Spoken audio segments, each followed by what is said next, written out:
Cette vidéo est sponsorisée par Unibet. Avec le code BR10, vous avez jusqu'à 100 € de bonus lors de votre premier pari. Le lien est dans la description. Le PSG a réalisé un match aller exceptionnel contre Liverpool. Une domination totale, un jeu offensif séduisant, une intensité rarement vue face aux Reds. Et pourtant, c'est bien les Anglais qui ont arraché la victoire au bout du suspense. Un scénario cruel, marqué par une inefficacité frustrante et une fin de match cauchemardesque. Mais Paris n'a pas le temps de ruminer. Il reste 90 minutes et pas n'importe où, à Anfield, l'un des stades les plus spéciaux d'Europe. Pourtant, ce PSG-là a montré qu'il pouvait rivaliser avec les meilleures équipes du continent. Luis Enrique et ses joueurs devront aborder ce match retour avec la même ambition, mais avec plus de justesse dans les deux surfaces. Coucou Donnarumma. Quelles leçons tirer, quels ajustements tactiques seront nécessaires, comment le Paris Saint-Germain peut renverser les Reds à Liverpool. C'est tout l'objet de cette vidéo. Yo la famille, c'est BR10, on se retrouve pour une toute nouvelle vidéo. J'espère que vous êtes contents. Je le dis directement comme d'habitude, le cadre est catastrophique. Peut-être que le son n'est pas au maximum non plus, mais si vous me suivez sur Instagram, vous le savez, je suis actuellement au Brésil. C'est sûrement la dernière vidéo que je tourne au Brésil, donc voilà, bientôt il y aura un meilleur cadre, j'allais dire, un meilleur fond.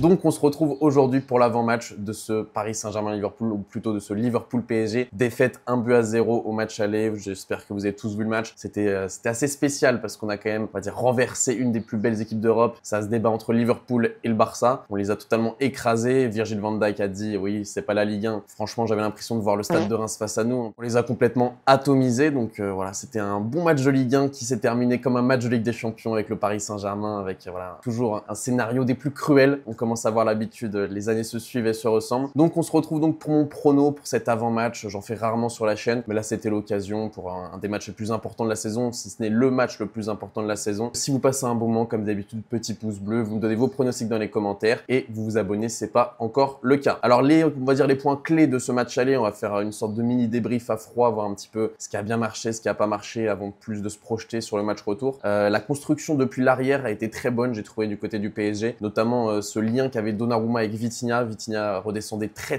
bas, un petit peu à la manière d'un Marco Verratti lors de ses grandes saisons avec le PSG, où il venait dans la surface. Là, Vitinha l'a complètement fait. Vous voyez sur ce screen où il y a un pressing donc des Reds. Il y a 3 joueurs qui vont attaquer sur Vitinha. Lui, il a pas peur de venir directement dans les pieds. C'est même pas une passe de Donnarumma, c'est vraiment Vitinha qui vient prendre le ballon dans les pieds. Et ça servait aussi à libérer encore plus Hakimi, Nuno Mendes, puisque le pressing, même si c'était très rare de Liverpool lorsque Vitinha venait chercher le ballon dans les pieds, 2-3 fois Liverpool a essayé de se projeter quand même dans notre moitié de terrain. Ça permettait de libérer Hakimi et donc Nuno Mendes pour, comme vous l'avez vu dans ma dernière vidéo analyse tactique de Luis Enrique, toujours permettre à ces couloirs d'exister, cette connexion, donc en l'occurrence Gvara, Hakimi ou Barcola, Nuno Mendes, qui est vraiment un des fondements les plus importants de Luis Enrique. On peut également parler d'Ousmane Dembélé qui a fait un match assez, on va dire, frustrant. Peut-être le retour de Ousmane Dembélé qu'on n'aime pas vraiment. Il était plus sur le côté droit que d'habitude. Ça a plutôt bien fonctionné parce que 2-3 fois il a fait l'amour sans préliminaire à Robertson. Je pense notamment à un grand pont qui fait une sorte de petit pont grand pont et après il la pousse du pied droit. 2-3 fois également avec des centres qui n'étaient pas toujours, on va dire, très précis, mais au moins ça crée du danger. Peut-être qu'au match retour, ça serait bien de voir Ousmane Dembélé plus dans l'axe, c'est là où dernièrement il est le plus performant. Voilà, il y a eu beaucoup de tirs forcés de sa part, surtout en deuxième période en dehors de la surface. Donc ça, c'est quelque chose à gommer pour le match retour. Gvara qui a montré des très belles choses. Moi, j'étais assez surpris de sa titularisation. Je pensais que ça allait plus être Désiré Doué sur la forme du moment, mais force est de constater que Gvara, il aime bien jouer contre Liverpool. On l'a déjà vu il y a quelques saisons avec Naples. C'était son premier match de Ligue des Champions, je crois, à l'époque. Il avait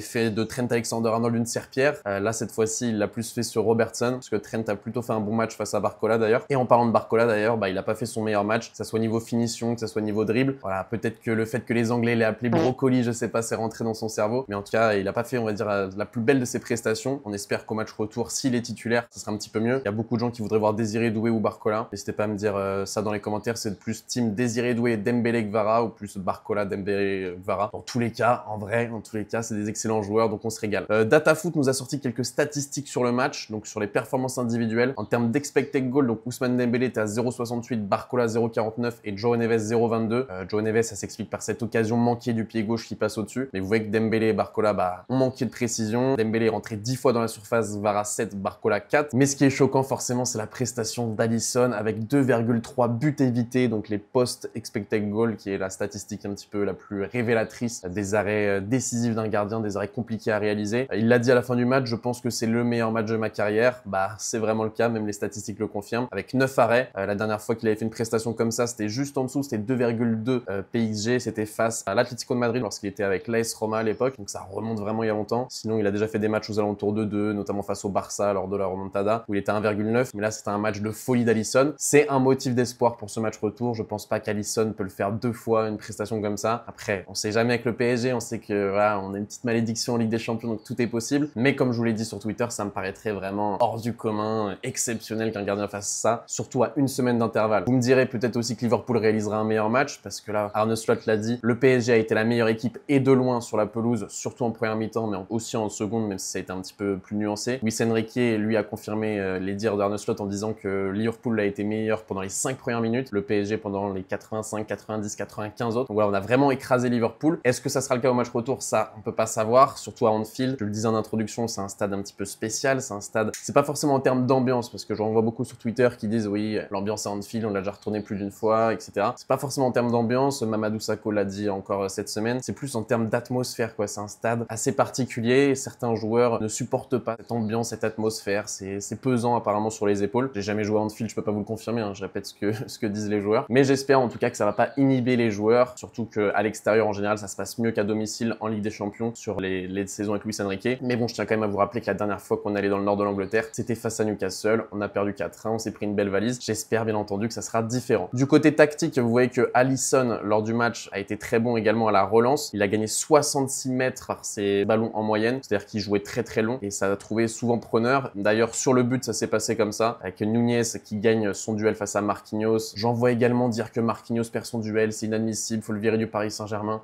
Marquinhos a fait un match exceptionnel, c'est normal de perdre un duel de temps en temps. Bon là, pas de chance, ça tombe sur le but, mais c'est aussi surtout pour moi la faute de Nuno Mendes. Nuno Mendes qui se fait un petit peu avoir bêtement, même si lui aussi fait un match extraordinaire. Il se fait avoir sur la course d'Harvey Elliott. Nuno Mendes, il est 30-20 mètres en train de marcher, et donc il a quelques mètres de retard à l'arrivée. Malgré sa vitesse, Harvey Elliott il arrive, il est tout frais. En plus, il a la lucidité devant le gardien, et puis Donnarumma, c'est sûrement le deuxième plus gros fautif de ce but après Nuno Mendes, et que Donnarumma ne va pas la sortir. Il l'a dit il y a pas longtemps lors d'un podcast avec Cassano, etc. en Italie. Le plus dur pour un gardien, c'est de faire les arrêts quand t'as rien à faire dans le match. Quand t'as beaucoup de choses à faire, c'est facile parce que t'as l'adrénaline, t'es encore dans le truc. Là, c'est la 80e et quelques minutes. Voilà, il y a une action. Malheureusement, il n'a pas eu la réussite d'Alisson. J'espère qu'au match retour, Donnarumma réussira une grande performance, surtout si Mohamed Salah est en forme, parce que là, le match aller de Mohamed Salah, c'est une catastrophe. Il a vraiment été pocket par Nuno Mendes, par Pacho, par Marquinhos. Donc on espère que ça sera encore une fois le cas, mais bon, ça me paraît très bizarre que Salah rate 2 matchs comme ça, surtout des matchs aussi importants. Mais bon, dans le football, on sait jamais. Donc ce que Paris doit corriger pour ce match retour, bien évidemment, je vous apprends rien, l'efficacité offensive. Voilà, on a eu une domination quasiment totale. On n'a pas su être clinique devant le but,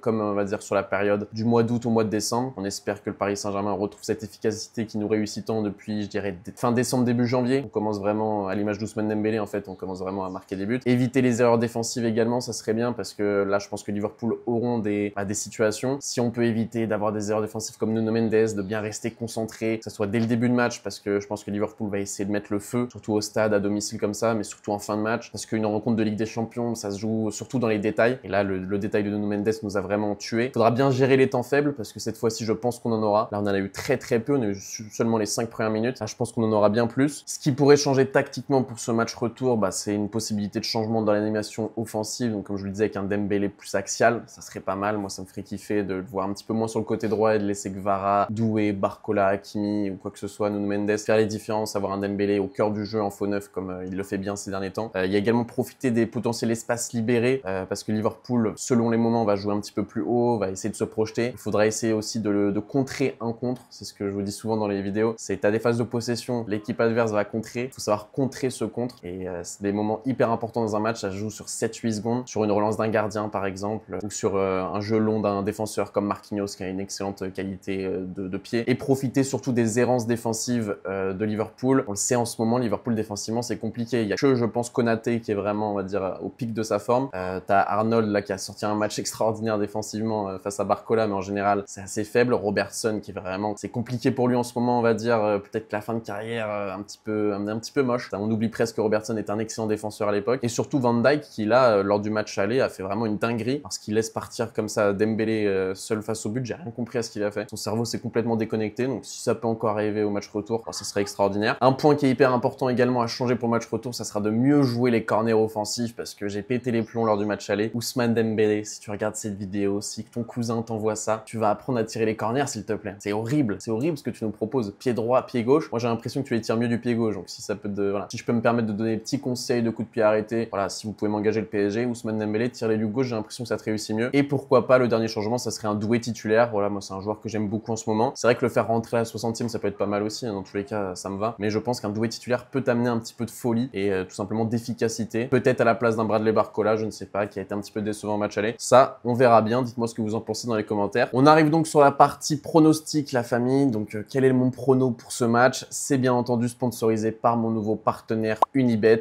Avec mon code BR10, la famille, vous avez donc 100 € de bonus, jusqu'à 100 € de bonus. Ça dépend de votre premier pari. Si vous pariez 30 €, vous avez 30 € de bonus. Si vous pariez 70 €, vous avez 70 € de bonus. Ça marche jusqu'à 100 € pour votre premier pari et votre premier dépôt. Donc voilà, c'est bien entendu sur Unibet. La cote du PSG est très élevée, 2,90. Est-ce qu'on peut nous respecter un petit peu? Est-ce qu'on supporte le FC Châteauroux? Je ne sais pas. 3,72 pour le match nul et 2,10 la victoire de Liverpool. Donc s'il y a des supporters des Reds qui veulent s'envoyer avec le code BR10, n'hésitez pas, ça reste une belle cote également. D'ailleurs, cette semaine, je me suis régalé, j'ai pris 90 €, vous l'avez vu sur Instagram. Match nul Dortmund-Lille, cote à 4,20 qui est passé. Aston Villa 2,48 qui est passé. Et également le Barça, au bout du suspense à 10 contre 11. Avec mes 5 € de free bet, j'ai gagné 89,79 €. Voilà, si je peux me permettre un petit peu de me la raconter en vidéo, c'était le moment ou jamais. Donc concernant ce match, moi, mon pronostic, bien évidemment, vous voyez, j'ai le maillot. Je suis pas le mec le plus objectif, mais par rapport à ce que j'ai vu au match aller, en essayant de rester un petit peu la tête sur les épaules, le maximum objectif justement, je pense quand même qu'on peut le faire, le Paris Saint-Germain. Bien entendu, on n'est pas favori. Je pense que c'est du 60-70% pour Liverpool. C'était déjà le cas avant le match où j'avais dit 60% pour Liverpool, 40% le PSG. Là, avec un but d'avance, forcément, c'est encore pire. Mais au vu de la prestation, si tu regardes que le score, tu te dis ouais, Liverpool va se qualifier, match retour en Anfield. Et quand tu regardes le match, tu te dis c'est pas possible. Si c'est ça en plus, le numéro 1 de l'Angleterre face au numéro 1 de la France, ne me dites plus que PSG, c'est la Farmers League ou quoi que ce soit, les amis. Le PSG a montré qu'on était une grande équipe. Mais il manque juste quelques petits détails à chaque fois. C'est toujours la même histoire cette année en Ligue des Champions. Peut-être que cette année n'est pas la bonne et que c'est l'année prochaine. Mais moi, je suis optimiste, vous me connaissez. J'ai envie que ça soit la bonne. Chaque année, je dis c'est peut-être la bonne. Mais là, ce qu'on a vu face à Liverpool, la première ou la deuxième meilleure équipe d'Europe, ça donne franchement de l'espoir pour ce match retour. C'est donc pour ça, vous me voyez venir. Voilà, il n'y a pas de surprise. Je vais mettre le Paris Saint-Germain côté à 2,85. Je vais pas mettre une grosse somme, bien entendu, parce que c'est risqué. Mais je vais surtout mettre la qualification du PSG à 3,42. Je trouve que c'est une cote très très élevée qui est mise en avant d'ailleurs par Unibet pour tous les supporters du PSG. Donc je pense que je vais m'envoyer moi une petite somme, 10 €. Je vais mettre 10 € sur le PSG. Ça me fera 34 € et quelques. C'est déjà pas mal. Après, il y a les autres matchs. Tu as Leverkusen, Bayern Munich. Là, je pense que ça peut être un match nul. C'est un match impossible à pronostiquer. Victoire 3-0 au match aller. Le Barça, je vais les mettre également dans mon combiné. Puis on va s'arrêter là-dessus parce qu'il y a beaucoup de matchs un petit peu indécis. Mais je pense quand même que cette qualification à 3,42 du PSG vaut le coup. Et bien entendu, si vous voulez parier, n'hésitez pas à mettre le code BR10, la famille sur Unibet. Il y a également le lien qui est dans la description. C'est facile, vous vous inscrivez, ça prend 5 minutes. Vous mettez votre nom, votre prénom, votre adresse, votre RIB et c'est réglé. Ça va être validé en 48 heures, 72 heures. Et voilà. Donc la famille, n'hésitez pas dans les commentaires à me donner vos pronostics. Moi, je verrais bien une victoire du Paris Saint-Germain au bout du suspense, peut-être aux prolongations. C'est pour ça que ça peut être intéressant de jouer la qualif et pas la victoire. Si en prolongation, c'est encore mieux pour le suspense. Même au tir au but, ça serait exceptionnel. Imaginez une qualif du PSG au tir au but. Ah, on finit tout nu, on fait un débrief en direct du Brésil, tout nu comme ça. On fait la danse des épaules, on se régale quoi, en mode samba. Donc voilà, n'hésitez pas à me dire ce que vous en pensez dans les commentaires, la famille. Est-ce qu'on verra un beau visage du Paris Saint-Germain à Anfield? Est-ce qu'on va totalement se faire exterminer, défaite 3-0, 4-0? Tout est possible avec ce PSG. C'est pour ça qu'on l'aime autant et qu'on aime le football. C'était BR10, la famille. N'hésitez pas à liker, à commenter, à vous abonner. On espère de tout cœur que le PSG va se qualifier. Bonne matinée, bonne journée, bonne soirée, bonne nuit. Peace!